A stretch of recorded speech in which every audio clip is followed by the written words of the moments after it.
agradecer su presencia, el entusiasmo, la fuerza, la garra para estar acá, lo cual también nos da mucha energía, ¿ah? Y es lo que necesitamos para avanzar.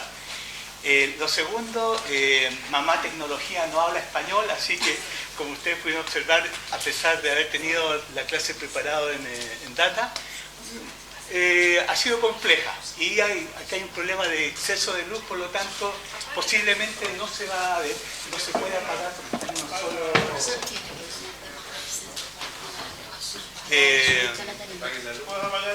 y por eso si se apaga la luz, se apaga también la energía, por allá. Sí, sí.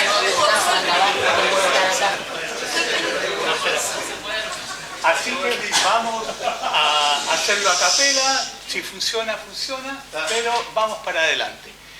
Bueno, lo más importante señalar, bueno, que estamos acá después de lo que es la conmemoración del 1 de mayo, que recuerda la lucha del obrero de Chicago por el derecho a las 8 horas de trabajo, y el hecho de que hoy día comienza lo que se llama en Chile el mes del mar.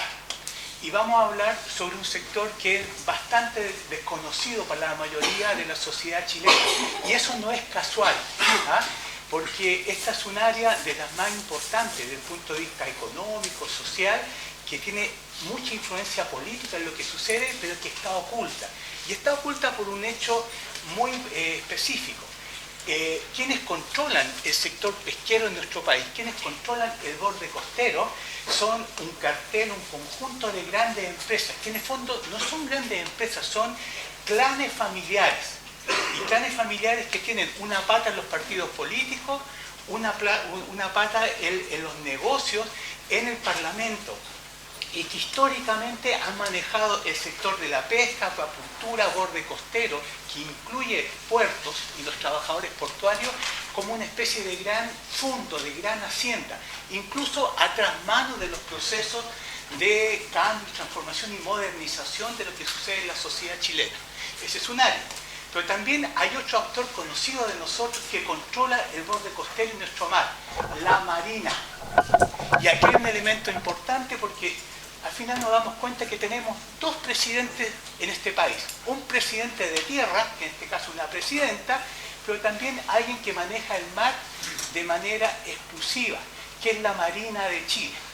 Y ustedes no sé si se habrán dado cuenta que cuando hay conflicto con los trabajadores portuarios o con los pescadores artesanales en el área del borde costero, no son los carabineros los que intervienen finalmente, sino que son la Marina, porque toda esa área del borde costero está bajo control militar, incluso ahora.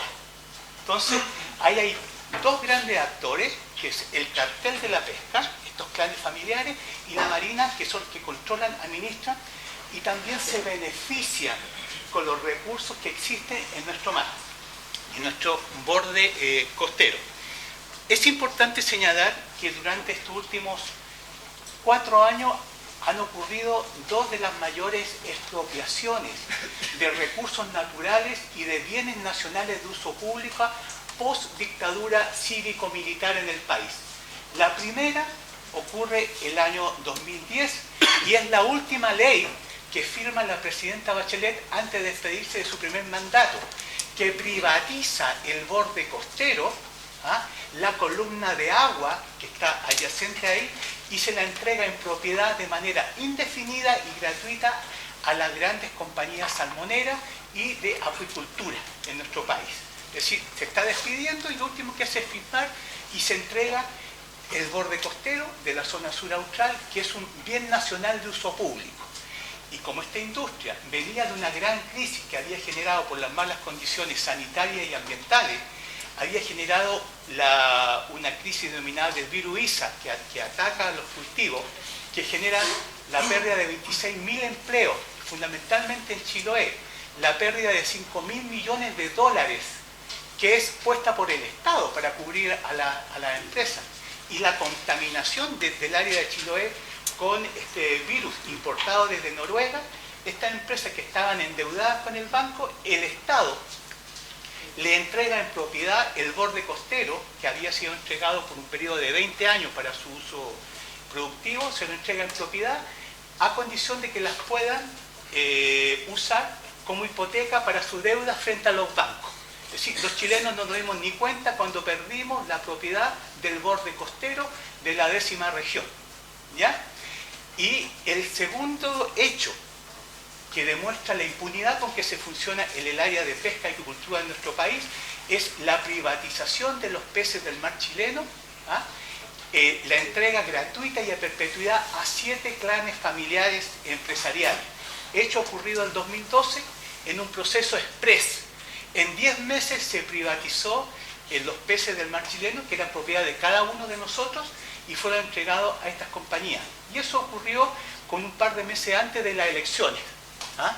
Con lo cual está toda la información de la entrega de dinero corporativo, empresariales, a los partidos políticos, a los parlamentarios y a los candidatos para su financiamiento posterior a la aprobación de ley de pesca, hecho que así ocurrió. ¿Ah? Entonces, estas dos situaciones han sucedido con el desconocimiento de la mayor parte de la ciudadanía chilena, de la pérdida de la propiedad de los recursos pesqueros y del borde costero y columna de agua en beneficio de estos grupos empresariales, que están interrelacionados. El sector de pesca y el sector de acuicultura son los mismos grupos. En acuicultura la diferencia es un nuevo proceso. La llegada de grandes compañías transnacionales noruegas, japonesas y españolas, que están controlando todo lo que es el borde costero desde Chiloé hasta Magallanes en este momento. ¿Sí? Profesor, ¿qué diferencia hace usted entre borde costero y columna de agua? El borde costero es todo en la playa, el borde donde se instala la actividad, y la columna de agua es el agua adyacente y se le entrega en propiedad tanto la superficie para poner los centros de cultivo como el fondo marino. Es como si fuera una especie de hacienda o fundo hacia abajo. Eso es propiedad de las compañías al día de hoy. ¿Sí? Es como la plataforma continental más o menos. Sí, pero está más cerquita a la playa. Ah, la plataforma continental se puede expandir hasta 110 kilómetros. ¿Ya? Entonces, toda esa área, el borde costero de nuestro país, está siendo progresivamente privatizado. Para entender la importancia del mar en nuestro país, lo primero que quiero muy sucintamente señalar que el mar, y Chile puede ser entendido como una larga playa que está adherida a la cordillera de los Andes, se encuentra absolutamente influenciada ambientalmente por el mar. Nuestro clima depende del mar absolutamente. Nuestra actividad económica es tercer sector desde el punto de vista de la economía, cuarto desde el punto de vista de generación de empleo. Es importante señalar que los ciclos tan vitales de la vida, como el oxígeno, el ciclo del agua y del carbono, dependen del mar para nuestra existencia. Así de importante es. Otro hecho que es el mar, es el medio en el cual Chile se vincula el 90% hacia el resto del planeta. Es decir, la economía chilena, el 90% de toda la producción sale vía los puertos. Así de importante es. Y ustedes han visto cuando ha habido algún conflicto en el sector portuario y se paralizan las exportaciones, los tipos saltan del sector empresarial, ¿ah? Porque es vital. Bueno, teníamos, a ver si puedes distinguirse la segunda, un mapa donde, no, anterior a eso, no se ve mucho, ¿ah? Pero aquí importante señalar, no se ve nada, aquí está América Latina, pero es importante señalar que nuestro país se encuentra ubicado en el Pacífico suroriental, ¿ya? Que es una de las 5 áreas marinas más productivas del planeta. Chile y Perú son el cuarto países de mayor producción pesquera del mundo, ¿ya? Es el segundo productor mundial de harina y aceite de pescado, es el segundo productor mundial de cultivo de salmones después de Noruega, es el primer productor mundial de trucha de cultivo y es el quinto productor mundial de algas del planeta. Es decir, una potencia desde el punto de vista para la alimentación de nuestro país. Y eso no se refleja internamente. ¿Ah? No es curioso que Chile sea uno de los países con menor consumo a nivel mundial de recursos marinos por persona, ¿ya? Y eso tiene una explicación muy concreta, ¿ah? En el control de estas 7 familias que manejan lo que es el uso de los recursos marinos de nuestro país, ¿ya? Eso lo vamos a ver más adelante. Es importante señalar que en Chile la base productiva marina se basa en 160 especies de peces, algas, moluscos y crustáceos, 160 especies que se utilizan intensamente. Nuestra zona económica exclusiva, es decir, el borde costero hasta las 200 millas, corresponde a una superficie de 3,5 millones de kilómetros cuadrados. Y aquí viene un hecho muy curioso. Cuando tú miras a Chile como una construcción, como un país, te das cuenta que el área marina es 5 veces superior la superficie al área terrestre. Es decir, este es un país marino, y el borde terrestre es el soporte. Pero sin embargo, desde el punto de vista político, social y económico, eso no se percibe a nivel de la población, de la sociedad. La sociedad no tiene conciencia de lo importante que es el área marina, lo que es la existencia de Chile. 5 veces más la superficie marina en relación con la superficie terrestre en nuestro país. Es importante señalar que el sector de pesca y acuicultura hoy día es el tercer sector de la economía. Después de la minería forestal viene pesca y acuicultura.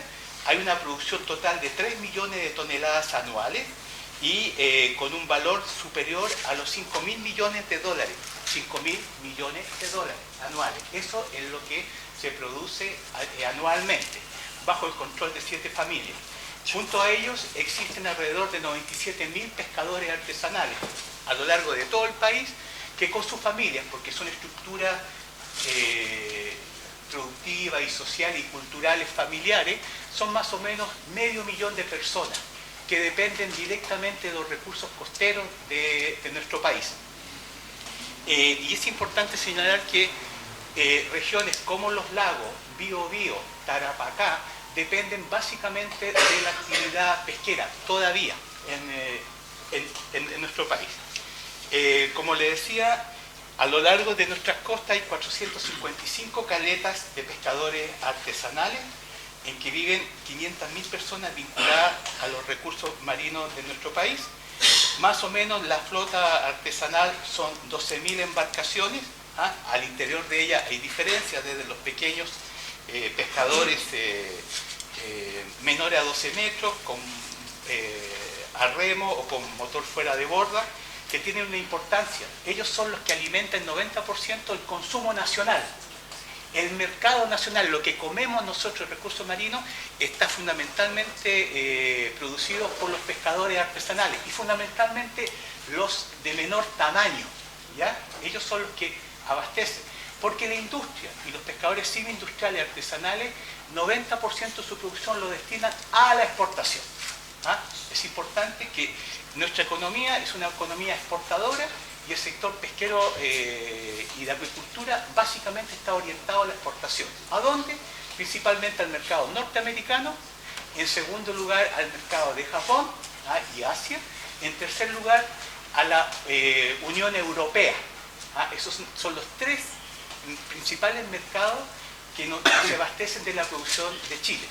Y es un hecho muy interesante que tiene que ver cómo se está distribuyendo. Mi familia es de Chiloé, y cuando nosotros éramos pequeños, la gente que comía pescado era la gente pobre. Esto fue hace como casi 60 años atrás. Y la gente que le estaba yendo mejor comía carne. Es decir, hace 50 años atrás la aspiración, la gente que comía carne era la que le iba bien, la que comía pescado, cochayuyo, lucha, era la que no le iba tan bien. ¿Y cómo ha cambiado en 60 años? Hoy día, de un recurso de alimentación para la gente pobre, el pescado y los recursos marinos es para la élite. Es una delicatessen y que se abastece en los mercados internacionales y los sectores de alto consumo por razones de salud. Fundamentalmente la gente pobre come pescado para alimentarse diariamente, pero la gente con alto ingreso lo hacen por razones de salud, ¿ya? Frente a lo que es la opción de la comida chatarra y masiva. Entonces ha habido todo un cambio y esto también ha significado la apropiación de estos valiosos recursos. Hoy día los mercados de los países desarrollados consumen el 70% de toda la producción mundial de recursos marinos. Y países como Chile, con Perú, que son 2 de los 4 más importantes a nivel mundial, son los que están abasteciendo eso, ¿ya? Y hay otro elemento que es muy interesante de pensar cómo Chile y Perú son unos soportes del modelo neoliberal económico y del modelo de industrialización y de urbanización. Chile y Perú son los principales productores de harina y aceite de pescado, que se obtienen de jurel, de recursos como la sardina, la anchoveta, que son abundantísimos todavía. ¿Ah? Se hacen harina y aceite de pescado y se usan para alimentar animales intensivamente.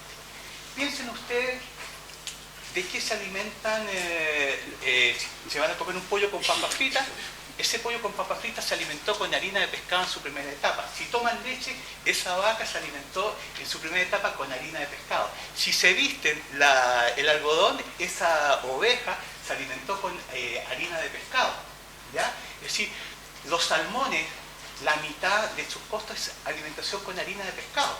Es más, se usan 5 kilos o 5 toneladas de recursos pesqueros para producir 1 tonelada de salmón para exportar. Esa es una conversión irracional. ¿Ah? Es decir, no hay alimento de origen animal que no use en su primera etapa harina de pescado como la base de su alimentación. ¿Y quiénes mantienen eso a nivel mundial? Países como Chile y Perú.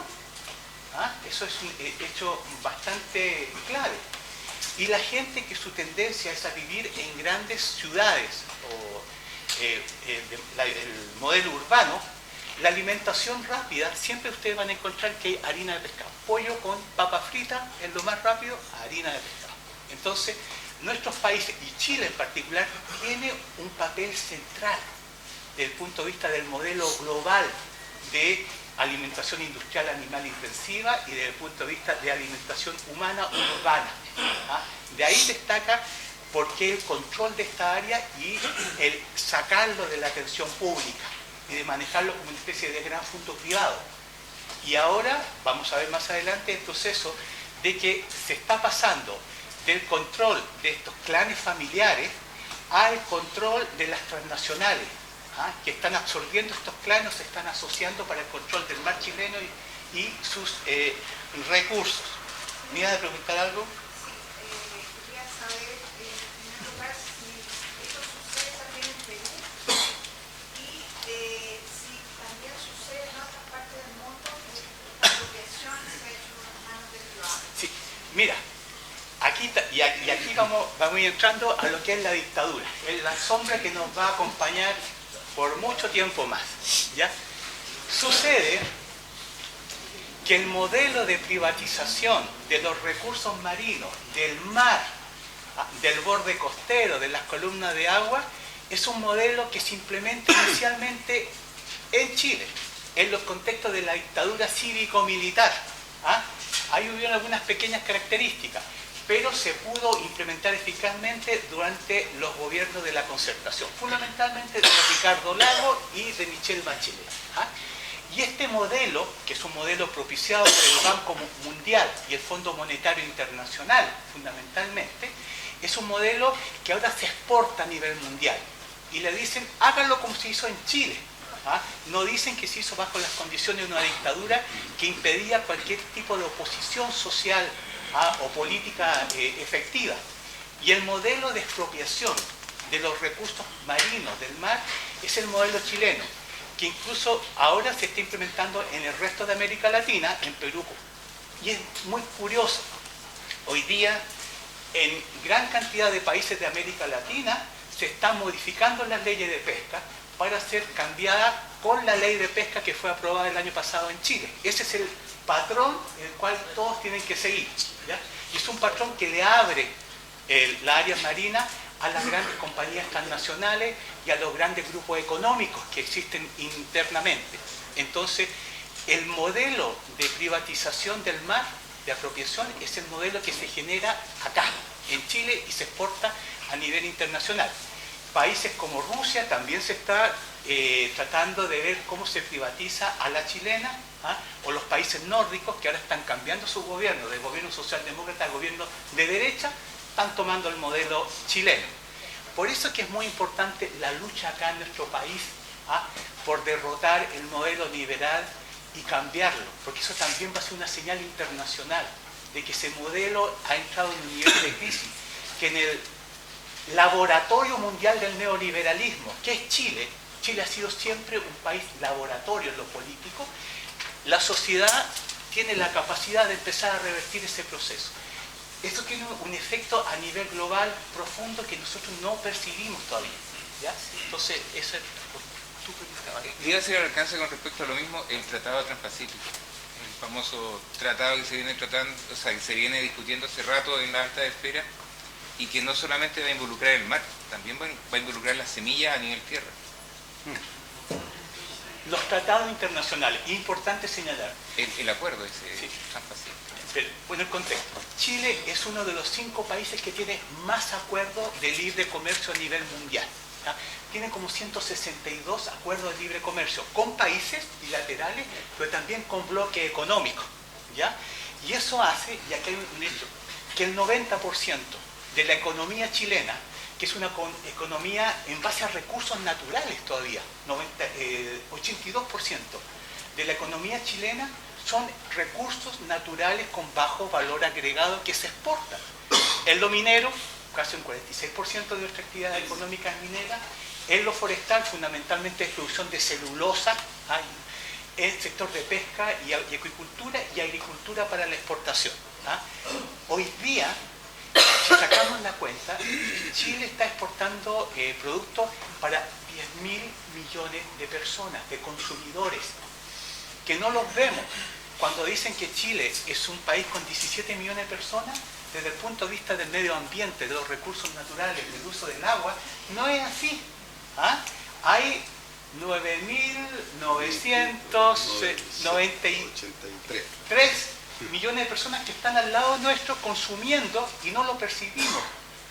Y ahí uno se da cuenta que este es un país riquísimo desde el punto de vista de recursos. Y que, sin embargo, son consumidos y exportados a nivel global. Y ahí el mar juega un rol clave. Los acuerdos y los tratados lo que están haciendo es profundizar y facilitar ahora el proceso del control transnacional sobre nuestros países. Y en ese proceso, en un tiempo más, lo menos importante del sistema político nacional va a ser el poder central. El presidente de un país es lo menos importante. Va a estar gobernado, como ya lo es, desde los centros financieros internacionales. Entonces, estos tratados solamente están dando el marco jurídico para consolidar esa situación. Y vamos a ver en el sector de la privatización pesquera, se le entregaron a estas grandes empresas pesqueras la propiedad de los recursos del país a perpetuidad y gratuitamente. Y si en el futuro un nuevo gobierno democrático quiere recuperar los recursos pesqueros del país, va a tener que indemnizarlos. Por el, como dicen, por el uso de los recursos pesqueros hasta el último pez que ellos hubiesen utilizado, lo cual hace imposible cualquier tipo de indemnización. Y si no es así, las empresas tienen el derecho a denunciar al país a nivel internacional y que los bloqueen económicamente. Así está estructurándose y construyéndose este proceso expropiador. Sí. Quería pedir si es posible en el transcurso de la exposición que vayas dando tips constituyentes. Sí, no, vamos, una vez que presentemos cuál es el marco que nos encontramos, cuáles son los elementos constituyentes claves que hay que enfrentar y luchar por ellos para revertir esta situación. Sí, no hay problema. Espera. Sí, a ver, está ahí para quisiera, porque creo que no lo nombraba hasta el momento, que agregara el territorio antártico, que es el doble de Chile, inclusive el territorio. Ya. Creo que se hablaba de un Chile continental, me gustaría que integrara el territorio antártico. ¿Qué pasa con eso?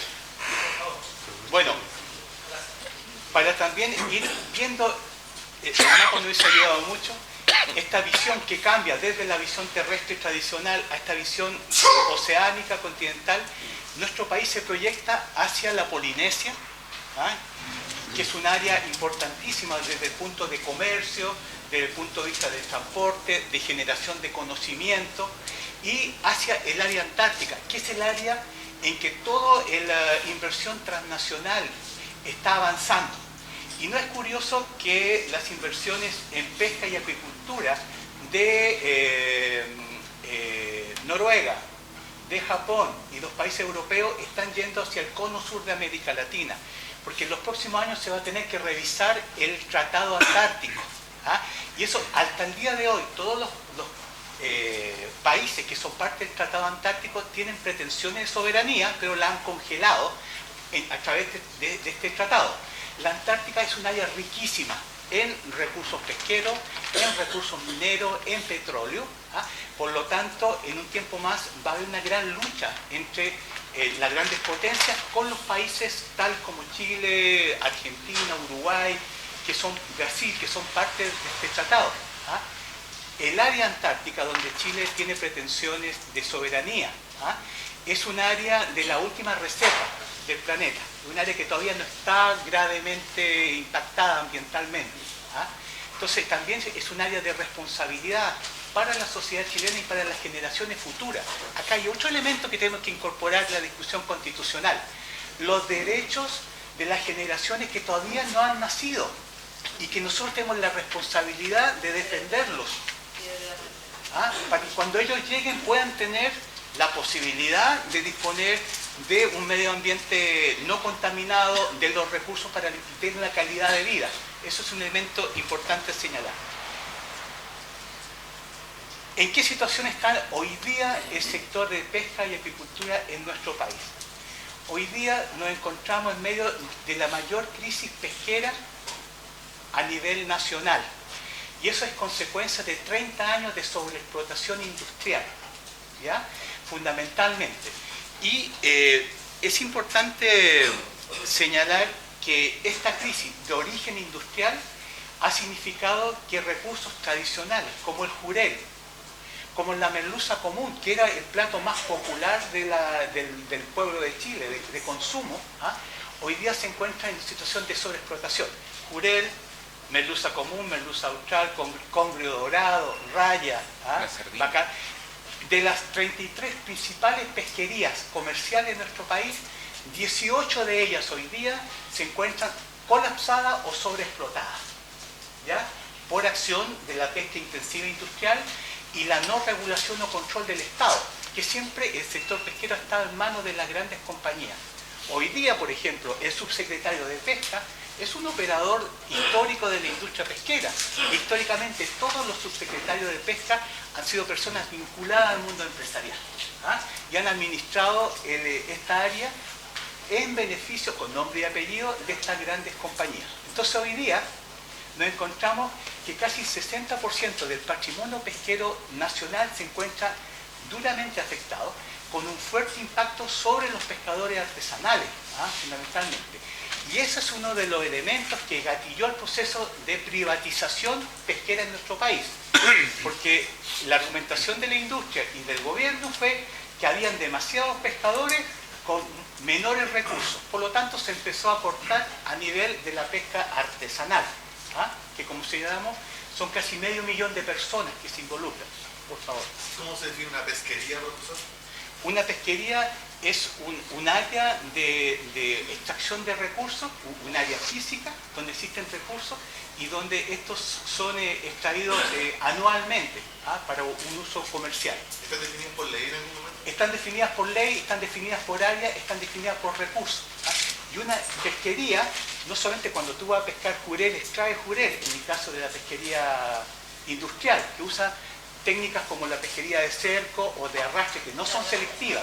Tú pescas una especie objetivo y sacas 50 especies más asociadas, ¿ya? Aquí hay un tema muy clave. El Estado nunca ha tenido una capacidad real de fiscalización y control.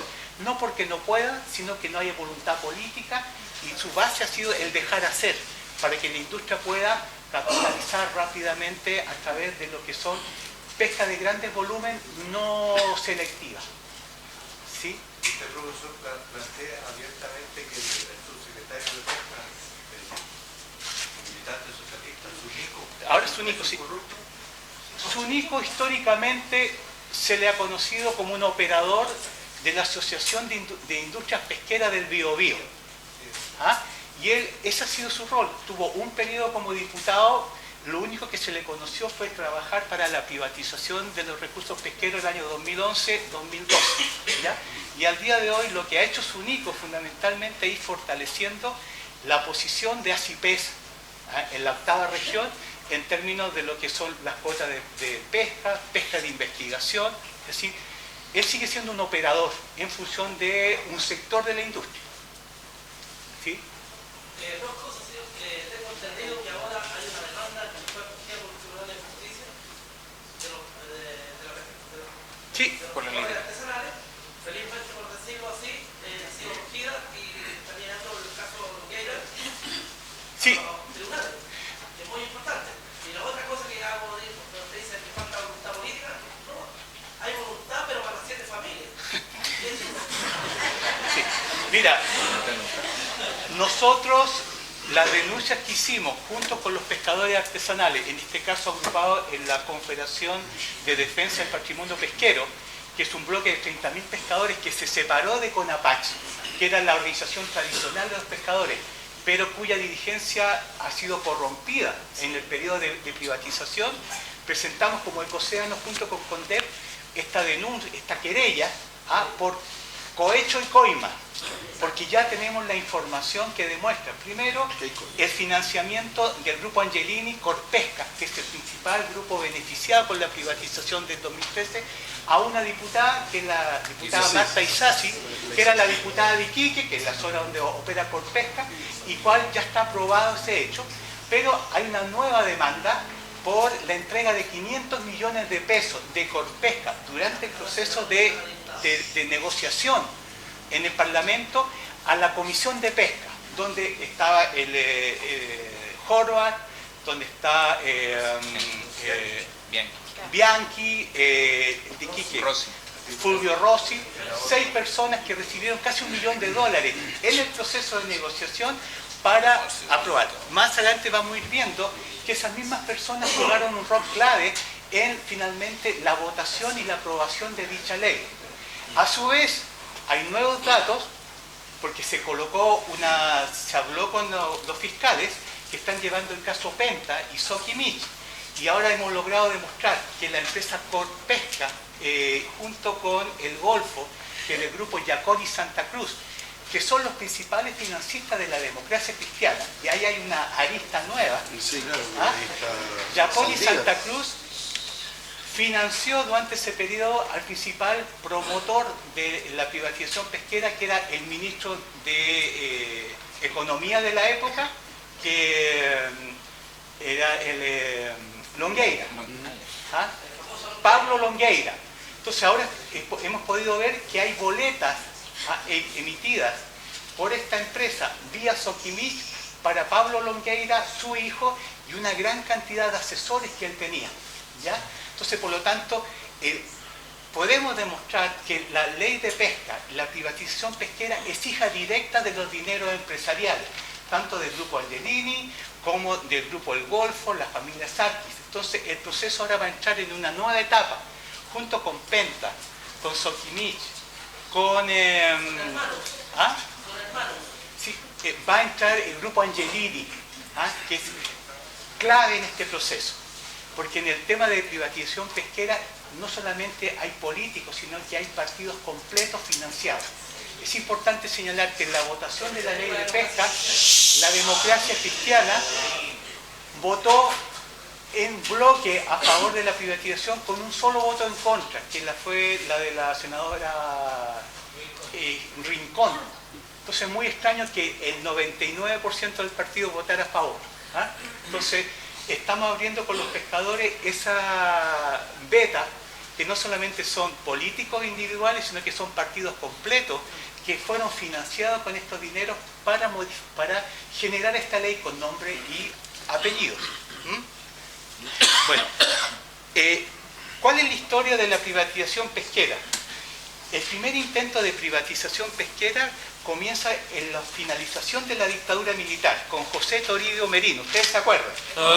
Los martes de José Merino.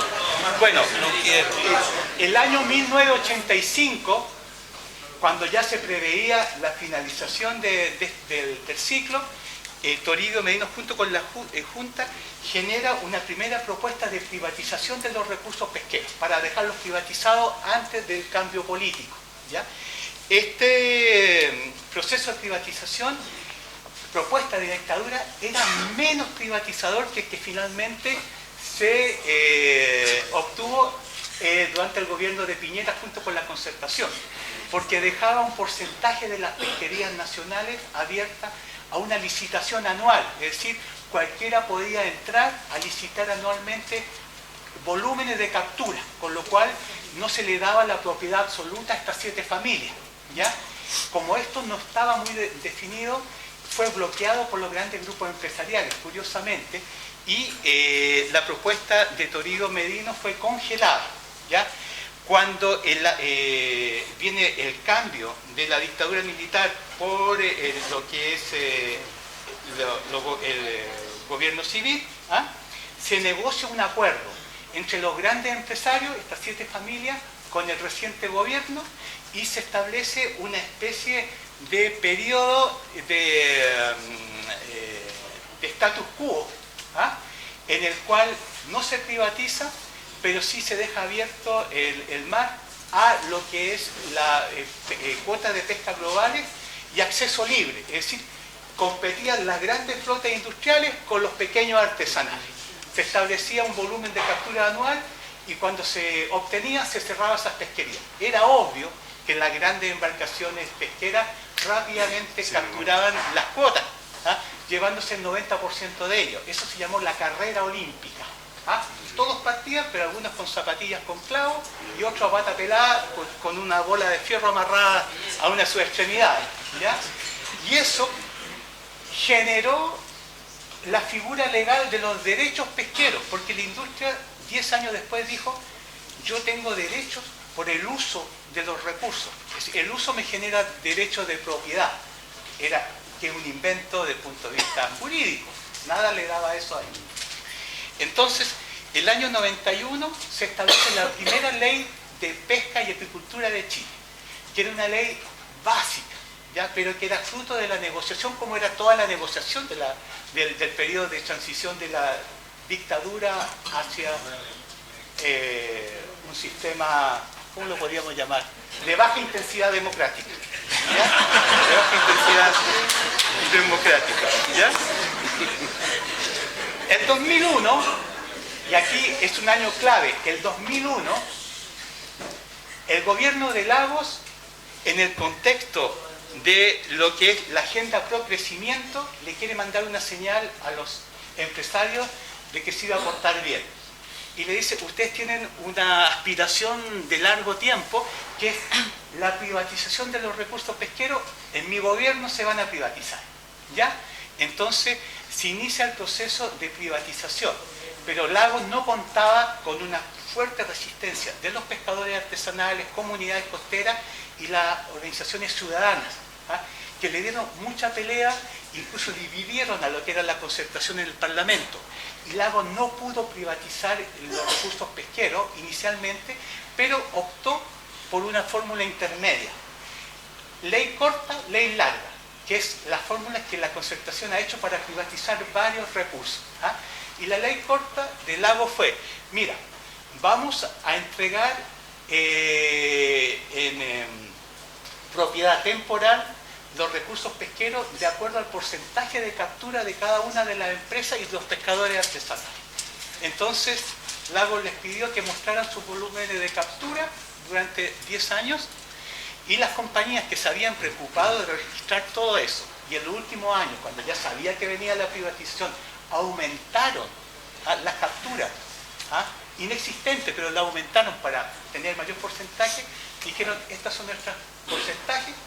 Y los pescadores artesanales, que le habían dicho: mire, no registren las capturas porque le van a cobrar impuestos, los van a controlar. Obviamente, cuando tuvieron que presentar su documento, tenían menos del 10%. Entonces el Estado chileno dijo: queda clarito, 90% de los recursos se van a dividir entre estas 7 familias, y el 10% de los recursos entre estos 97.000 pescadores artesanales. Y esa fue la base legal en el cual se inicia el proceso de privatización. Entonces Lagos dice lo siguiente, esto va a durar 10 años hasta el 2011, ¿ah? Vamos a ver cómo funciona esto, porque dicen, la mayor causa de la sobreexplotación pesquera en Chile es que los recursos son de todos, y como son de todos, nadie los protege. En cambio, si los privatizamos, cada dueño va a proteger su recurso pesquero. Esa era la hipótesis, ¿ah? El año 2001. Entonces Lago dice, mire, si a través de esta privatización temporal los recursos se manejan mejor, se conservan, bueno, el 2011 discutimos y lo privatizamos definitivamente bajo las condiciones que el pueblo chileno defina, ¿ya? Entonces, durante estos 10 años, 2001-2011, ¿qué es lo que sucedió? Las grandes empresas pesqueras le dieron como caja los recursos porque el tema era capitalización rápida. El sector pesquero industrial lo que hace con los recursos pesqueros es como tirar la mano a un banco. Saca dinero fresco que lo reinvierte en otros sectores de la economía que son más rentables. El sector pesquero industrial en nuestro país es un sector rentista. ¿Ah? Podría dedicarse a producir zapatos, producir cualquier cosa, produce pescado, ¿ya? Pero el pescado para ello es generar capital financiero que lo reinvierte en otros sectores de la economía, no lo reinvierte en el sector de la pesquería. ¿Ah? Esa es la principal diferencia con el pescador artesanal, que depende y vive de la pesca para su actividad económica y también para la alimentación, ¿ya? Entonces, durante esos 10 años, ¿ah? Los recursos se sobreexplotaron mucho más, ¿ya? Y, por ejemplo, si en el año 94 se capturaban 4,5 millones de jurel, solamente de jurel, al año, ¿ah?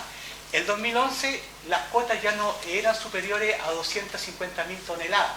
Si jurel había caído en un 70% su tamaño por sobreexplotación. Y así, entonces, cuando llegamos al 2011, la industria y el gobierno de turno dicen, mire, esto demuestra que hay que privatizar, porque resulta que hay demasiados pescadores y los recursos están escaseando. ¿Ah? Entonces, vamos a tener que aplicar ahora la ley larga de pesca. ¿Ah? Y aquí viene un tema muy interesante, porque el proceso de privatización pesquero en Chile toma como modelo, curiosamente, el modelo de la dictadura del almirante Merino. Lo maquilla su poquitito, ¿ah? Y lo hace más duro que la propuesta de Merino. Eso es muy interesante.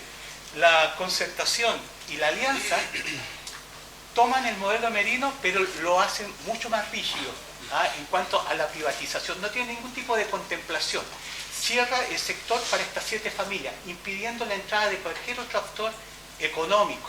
Y también confina a los pescadores a unas cuotas que son pequeñas y con el tiempo lo obligan a tener que empezar a salir del sector al vender sus cuotas. Entonces, ¿qué sucede?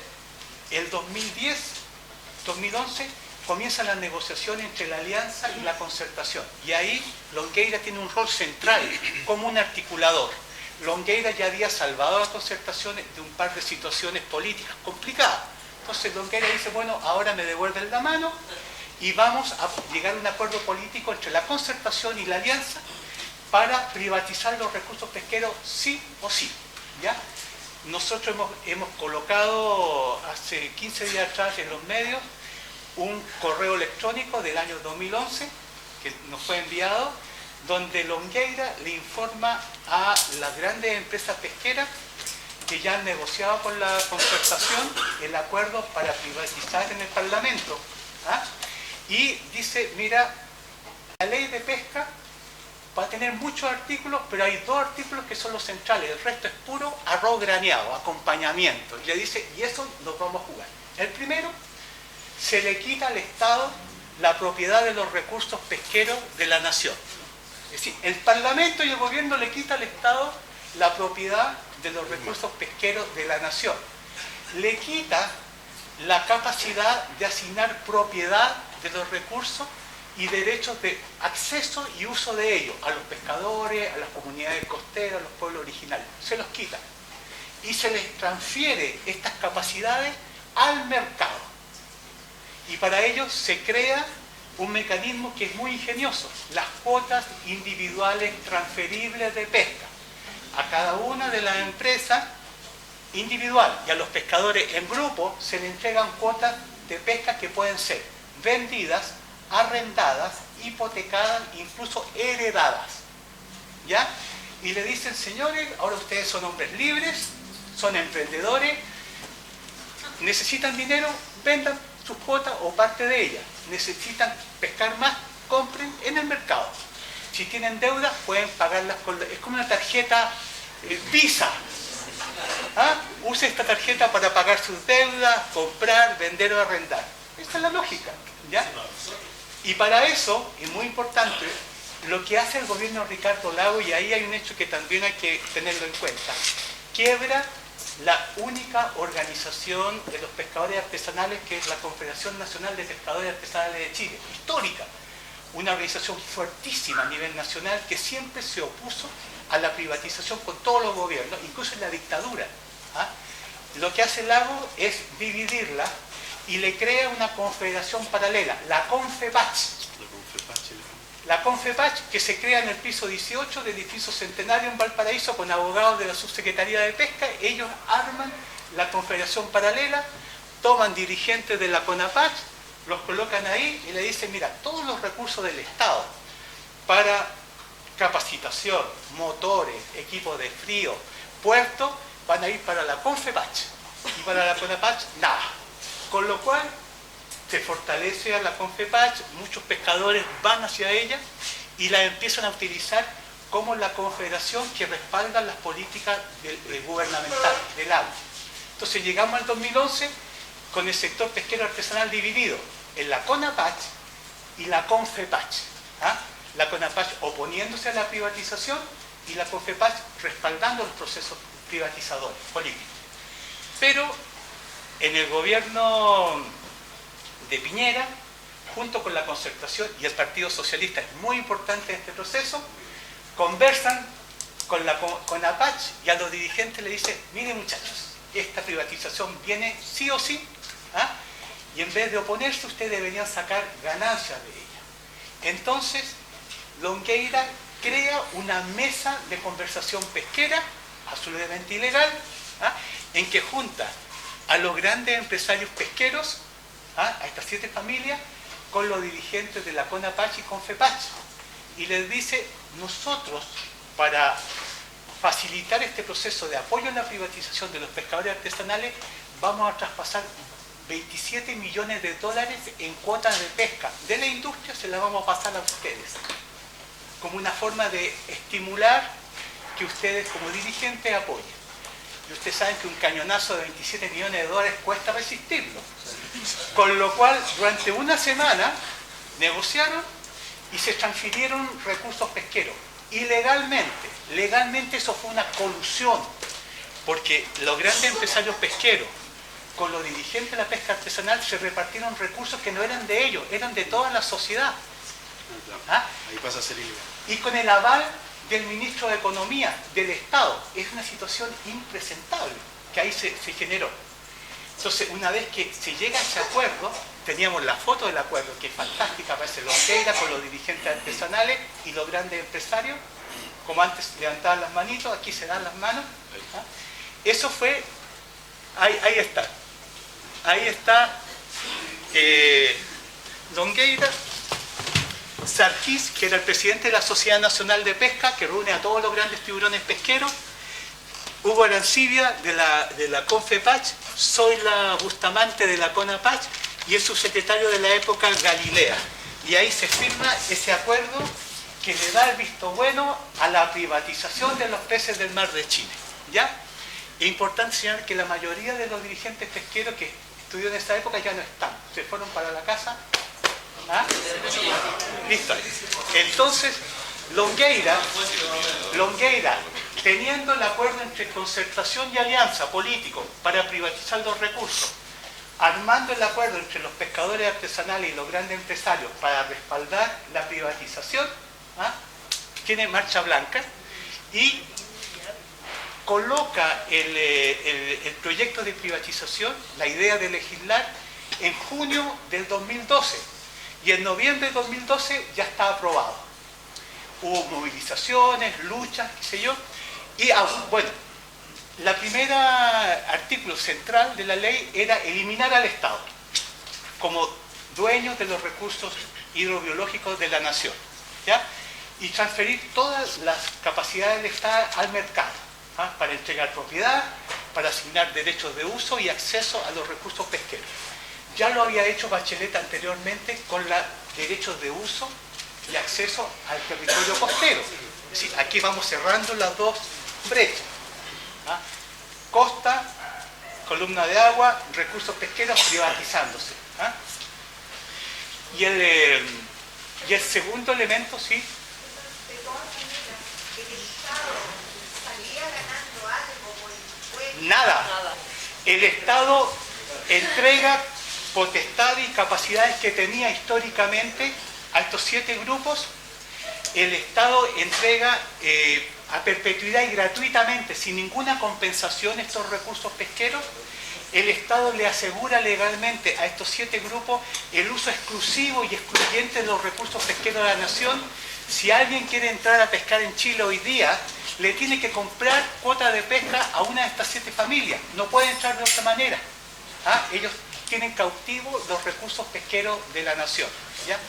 El segundo elemento clave en la ley de pesca es que... Una aclaración. ¿Sí? Una aclaración. El borde costero, usted dijo en un momento que era de la parte de Chile. ¿Es de todo Chile o es solamente de una parte? El borde costero, sobre creo 20 metros de la línea de alta marea, es propiedad, es bien nacional de uso público. No pueden impedir ahí su utilización. Pero lo que estamos hablando es del borde costero, donde llega la alta marea de ahí hacia lo que es el mar. Toda esa área del borde costero marino, ¿ah? Está privatizado. Todo.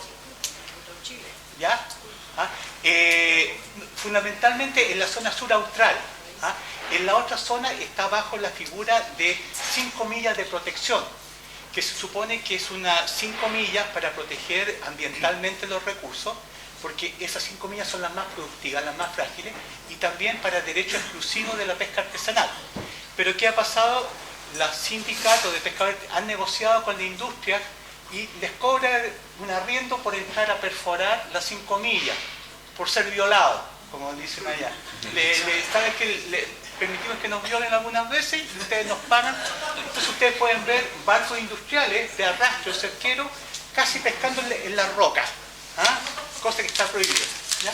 Pero bueno, Una consulta. Sí. Porque yo entiendo que el tema de lo que habla del borde costero es el sistema de concesiones. Concesiones. Se entrega Sí. digamos, el área que tú... Se entregan las concesiones. ¿Por qué quiero que me lo aclares? Porque tengo entendido que Trompi, una de las cosas que hizo fue solicitar concesiones del borde costero para que no se instalaran salmoneras en Sí. el área donde tiene el parque Guari. Sí. Las concesiones. No sé si lo entiendo bien. Las concesiones es la figura legal en la cual el Estado entrega por un tiempo definido el uso de este territorio. Pero en el caso de la ley de pesca se encontró el mecanismo de que se entrega por 20 años, renovable automáticamente por 20 años, por 20 años y por 20 años, lo cual en la práctica es la entrega a perpetuidad. ¿Ya? Pero de la concesión. De la concesión. De la concesión, del área que Sí, reclama la forma que el se mantiene la privatización del borde costero sigue siendo la concesión, pero a ella se le agregó la renovación automática. Y eso permite que el dueño lo pueda hipotecar o lo pueda vender, por lo tanto sin ningún tipo de traba. Ya. La segunda elemento de la ley de pesca es que se establece un sistema de licencias de pesca a 20 años, renovable automáticamente, que puede ser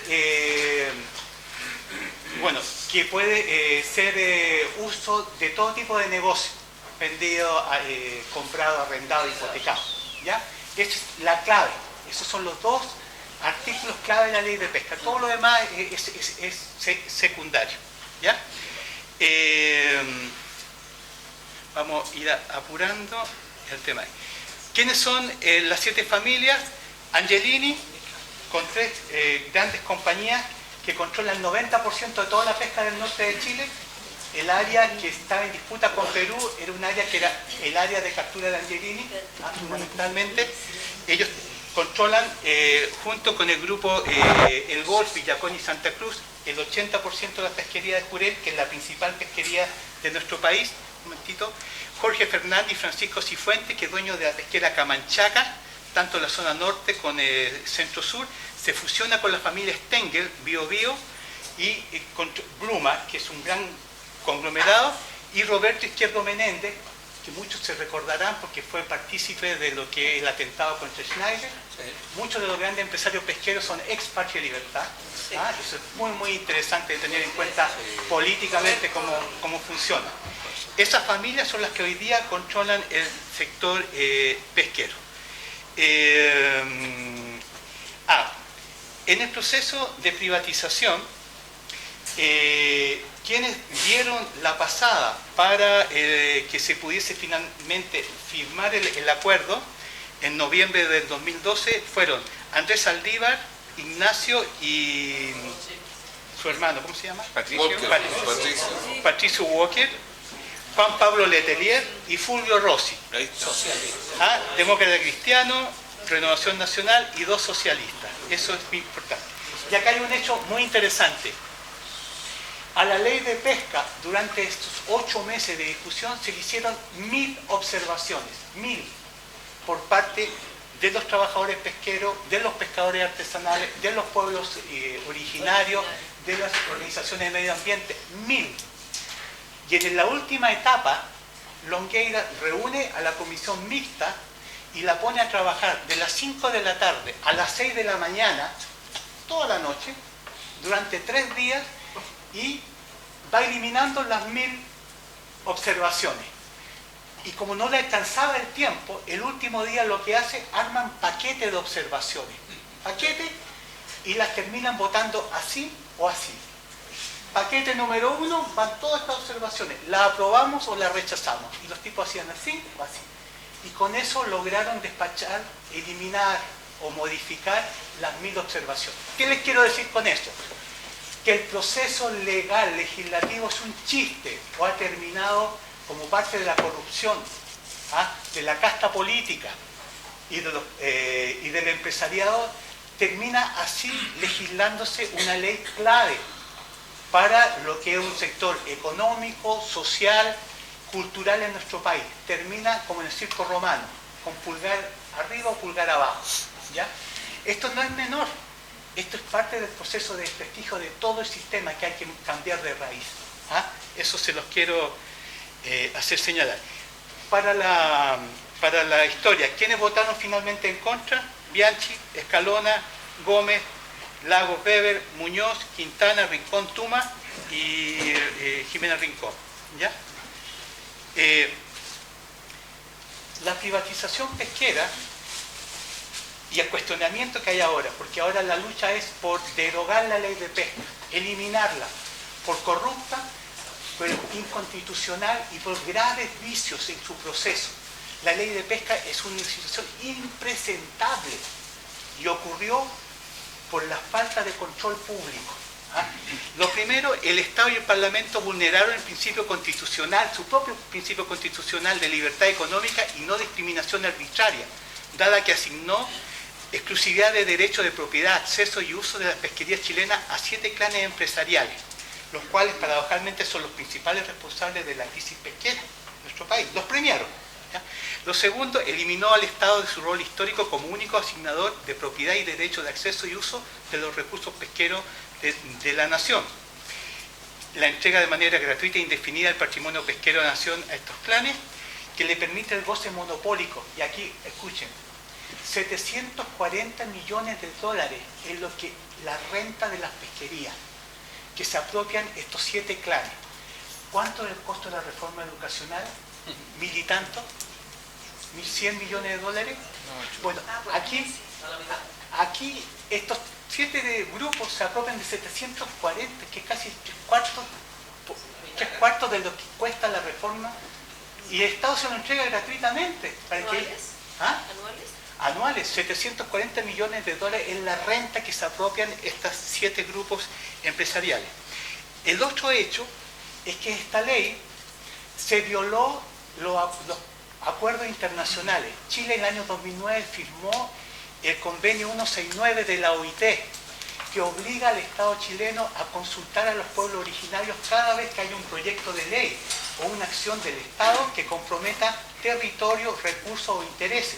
Resulta que a pesar de toda la exigencia de consulta a los pueblos originarios durante la tramitación de la ley de pesca, el Parlamento y el Gobierno se negó a consultarlo.